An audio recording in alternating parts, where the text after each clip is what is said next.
जिसका जीवन में कोई विजन नहीं होता वो जिंदगी भर दूसरों के विजन पर काम करते हैं। जिसको अपनी दिमाग का पसीना बहाना अच्छा नहीं लगता उसे जिंदगी भर दूसरों के आगे अपने शरीर का पसीना बहाना पड़ता है। जिस व्यक्ति के काम की कोई डेडलाइन नहीं होती उसके काम की दुनिया में कोई पहचान नहीं होती। गुड मॉर्निंग एवरीवन, कैसे हो आप सब? आई होप आप सब बहुत अच्छे होंगे। मैं भी बिल्कुल अच्छी हूँ। तो कैसे चल रही है आप लोग की प्रिपरेशन? ये वाली लाइन जो मैंने स्टार्टिंग में बोली मैं आप लोग को वीडियो के एंड में बताऊंगी कि ये वाली लाइन मैंने कहाँ से लिया है। बट आई थिंक अगर आपने पढ़ा होगा तो आप लोग ने गेस कर लिया होगा। तो अगर आप लोग ने गेस कर लिया है तो मुझे कमेंट करके ज़रूर बताइएगा कि आप लोग ने पढ़ा है या नहीं एंड आप लोग को पढ़ के कैसा लगा। सो वीडियो को एंड तक ज़रूर देखिएगा। मैं बताऊँगी कि मुझे ये लाइन पढ़ के कैसा लगा। आप लोग बताओ, आप लोग की प्रिपरेशन कैसे चल रही है? अगर मैं अपनी बताऊं तो not so much productive again, because अगर आपने मेरी पिछली वीडियो देखा होगा तो मैंने आप लोग से शेयर किया था कि मेरी नेक्स्ट वीक से मेरी कॉलेज की एग्ज़ाम स्टार्ट होने वाली है एंड वो स्टार्ट हो चुकी है। दैट्स वाई ये वाली वीक मेरी थोड़ी अनप्रोडक्टिव थी बिकॉज मेरी कॉलेज की एग्ज़ाम्स चल रही हैं, मेरी पार्ट 3 की। देन मैं अपनी ग्रेजुएशन कंप्लीट कर लूँगी फाइनली। तो वही मेरी एग्ज़ाम चल रही है। तो फिर जाओ एग्ज़ाम देने, फिर एग्ज़ाम दे के आओ तो फिर पढ़ने का मन भी नहीं करता ना। इसलिए मैं इस टाइम उतना ज़्यादा नहीं पढ़ पा रही हूँ। बट स्टिल एग्ज़ाम देने जाने से पहले सुबह में थोड़ा पढ़ लेती हूँ एंड फिर आने के बाद थोड़ी पढ़ लेती हूँ। बट अगर आप पूरे दिन घर पे रहोगे एंड वो वाली पढ़ाई एंड आप जब बाहर चले जाओगे वो वाली पढ़ाई में तो डिफरेंस होगा ही। So that's happen to me also. बाहर से आने के बाद बहुत टायर्ड फील होता है, फिर मन भी नहीं करता है उतना पढ़ने का। एंड एक तो एग्ज़ाम देना है, पूरे 3 घंटे तक लिखते जाओ, पूरा पेपर, पूरा कॉपी एकदम फिलअप करना है, लिखते जाओ पूरा। मतलब लगता है कि कैसे 3 घंटा बीत गया पता ही नहीं चलता है एग्ज़ाम देते देते। सो मेरी एग्ज़ाम होने से पहले टारगेट ये थी कि मैं अपनी मॉडर्न कंप्लीट कर लूँ। एज़ मैंने आप लोग को बताया था कि मैं एंशिएंट एंड मेडाइवल का जो NCERT वाला लेक्चर है वो कंप्लीट कर चुकी हूँ। तो यहाँ मैंने जो टारगेट किया था अपना कि एग्ज़ाम स्टार्ट होने से पहले मॉडर्न कंप्लीट कर लूँगी, तो मैंने अपना मॉडर्न कंप्लीट कर लिया है।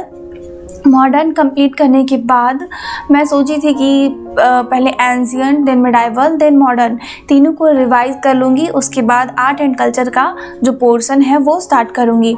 तो मुझे अभी उतना ज़्यादा टाइम नहीं मिल रहा है रिवाइज़ करने का। तो अभी तो मेरी रिवीजन चल ही रही है। मैंने आप लोग को स्टार्टिंग में दिखाया था, तो मेरी अभी रिवीजन चल रही है।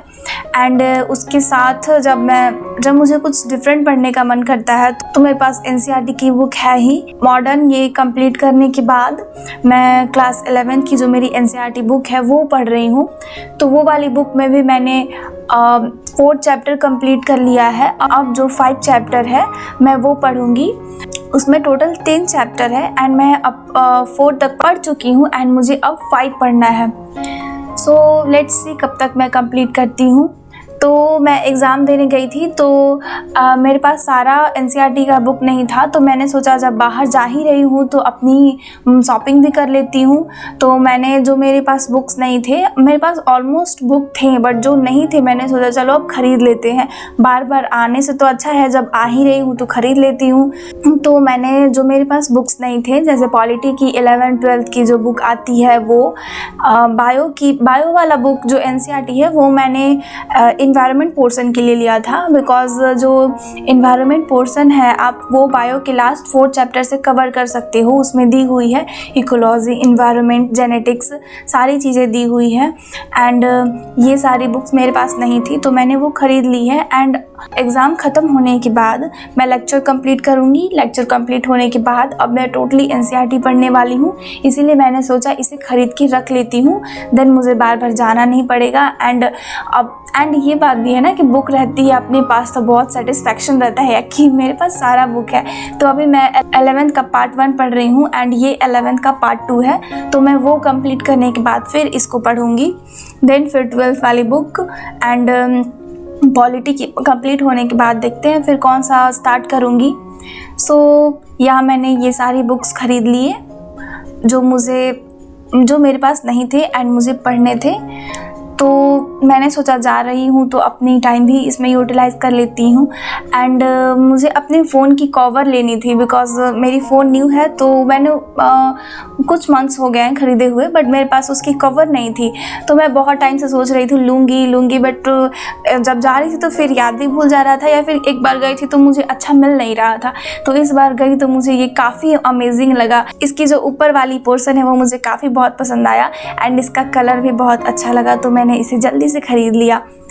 तो अब मैं आपको बताती हूँ ये वाली जो स्टार्टिंग में लाइंस है वो मैंने कहाँ से बोली है।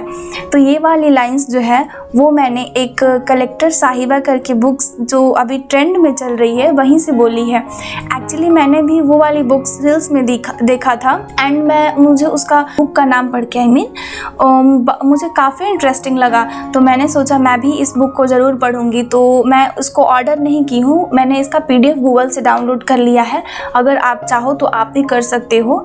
एंड ये बुक मुझे काफ़ी अमेजिंग लगा एंड ये वाले लाइंस पढ़ के मुझे काफ़ी मोटिवेशन लगा। इनफैक्ट अगर आप इस बुक का ये बुक पढ़ोगे तो आपको इसमें बहुत सारी ऐसी लाइंस मिलने वाली हैं जो आपको काफ़ी मोटिवेट करेंगी। एंड मुझे ये बुक काफ़ी अच्छा लगा। तो जब मैं एग्ज़ाम दे के आती थी एंड मेरा पढ़ने का मन नहीं करता था तो मैं यही पढ़ती थी। तो ये बुक पढ़ के मुझे काफ़ी इंटरेस्टिंग लगा एंड मैंने इस बुक के 5 चैप्टर कंप्लीट कर लिए हैं एंड अब मैं और आगे पढ़ूँगी। सो मिलते हैं फिर न्यू वीडियो में। Till then take care, have a good day and thanks for watching. All the best for your preparation and take care. Bye.